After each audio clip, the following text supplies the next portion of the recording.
कंचन इब्राहिमपुर हनाचे ओइलू हना चाहले हाले हनाचे ओइलू हना चाहले हाले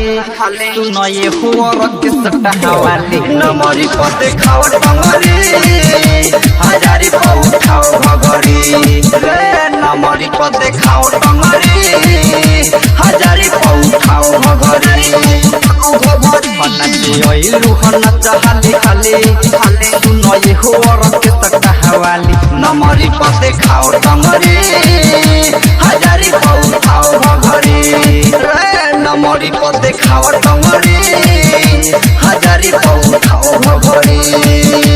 नमरी पते खाओ टंगरी कंचन इब्राहिमपुर सबके नजर टिकल तोहर ही ओर रे पुराई बरतिया में मचल बाटे सोर रे पुराई बरतिया में मचल बाटे सोर रे सबके नजर टिकल तोहर ही ओर रे पुराई बरतिया में मचल बाटे सोर डोरी चोली के तनी हिस्सा रखाव डोरी चोली के तनी हिस्सा रखाव हो जवन धइले बारुचि जावा देखाव नमरी पते खाओ टंगरी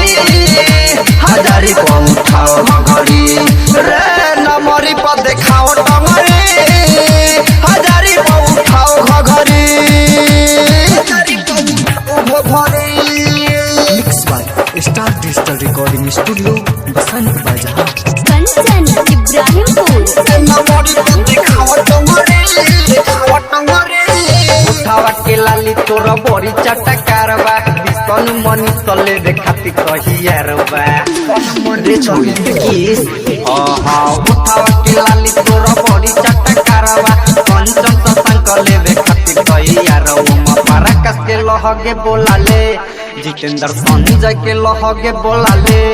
हबी करम से तू देहिया टोआले नमरी पते खाओ टंगरी हजारी पाऊ खाओ भगरी